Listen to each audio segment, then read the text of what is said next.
Okay, now in this tutorial we're going to work with a new set of clips here, and we're going to look at a different type of transition. We've done cuts in the past, which are just straight changes, a direct change from one shot to another, but now we're going to incorporate other kinds of transitions, the first of those being a cross dissolve. So I've got two clips here that are sound bites. I'm going to click on the first one. It says SOT124. Sound bites are basically talking heads, just like this, where somebody's talking. And then I have two what's known as B-roll shots, as in B as in boy, as in B-roll. Those stand for, what that means is it's footage, and it complements what the person is talking about. So this is how you essentially would put together like a news piece or a documentary, so that you don't just have somebody talking in front of the camera. So there's the little aesthetic aspect of that, but now we're going to do the technical part.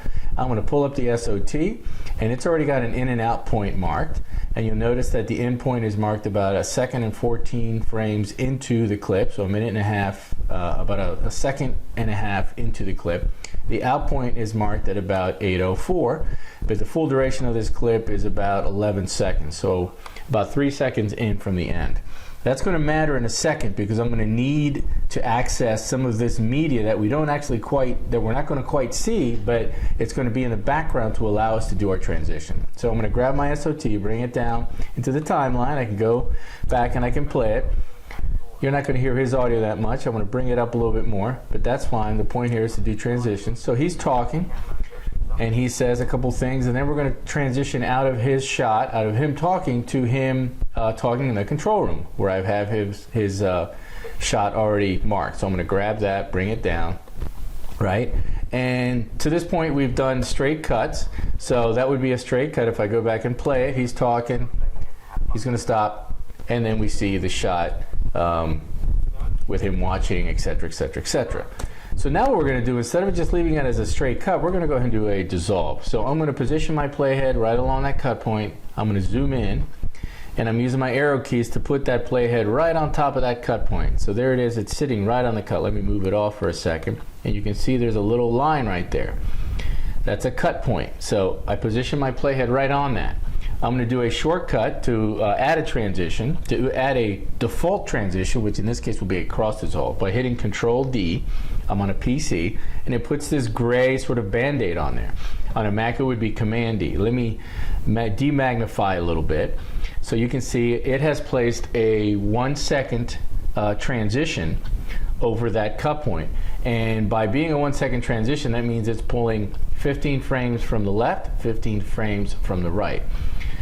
In order to accomplish that transition, because these shots have to be up long enough to begin the transition and long enough to end the transition. The red line up here in the ruler, in the timeline ruler, is telling you that you have to render, R-E-N-D-E-R, you're going to have to render that transition, meaning that transition is not playing in real time. So we can go ahead and take a look at it. It's going to look pretty smooth, but it will look smoother after we render it, which we'll talk about at the end of this tutorial. So you can see that as he finishes talking, it gives you a slower transition into the other shot. One shot fades out, so to speak, as the other one simultaneously fades in. And then we go into that shot, and we see what is going on there. Now, if we want to make any adjustments to this transition, for example, if we want to make it shorter or longer, we can simply click on it, and it opens up this little quick set transition duration. Right now it looks like it's actually set a little longer than a second. It looks like it's set to 1 second and 6 frames.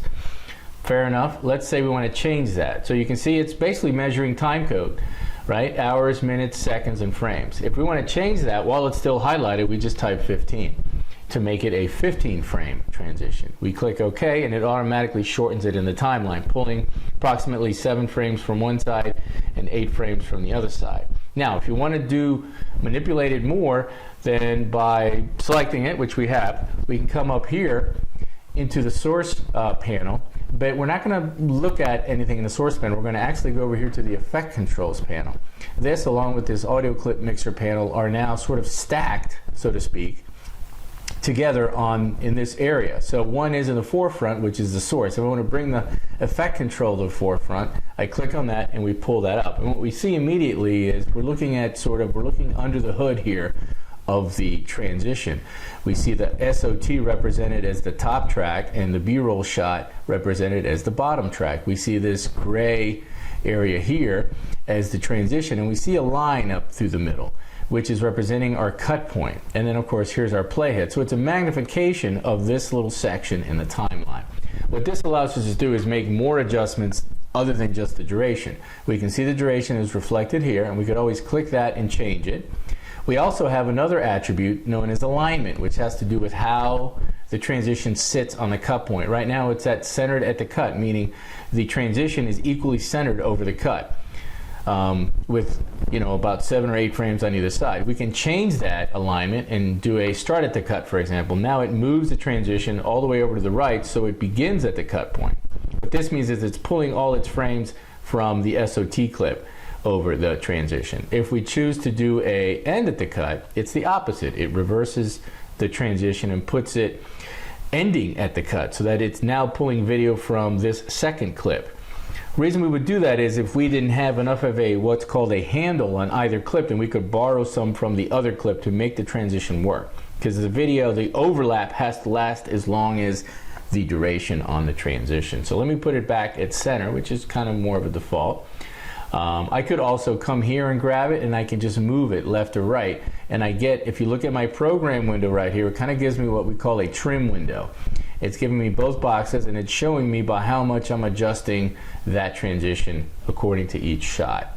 And so that gives me a little bit more of a custom, or in this case it's still centered, there is a custom, but I'm leaving it there. So 3 basic attributes of a transition: the duration, the alignment, and actually the type of transition. So in this case it's a cross dissolve, 15 frames centered at the cut. Okay, and now in order to render, I simply with my red line I can simply come up to my sequence, and I can do, simplest thing to do would be render effects in and out,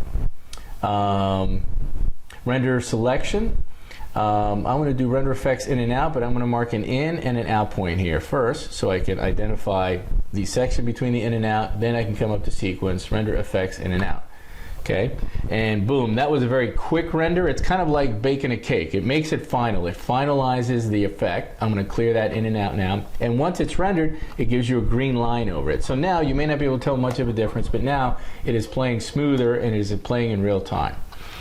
So that's it for the first part of transitions. We'll follow up with more types of transitions and some of those attributes in our next lesson.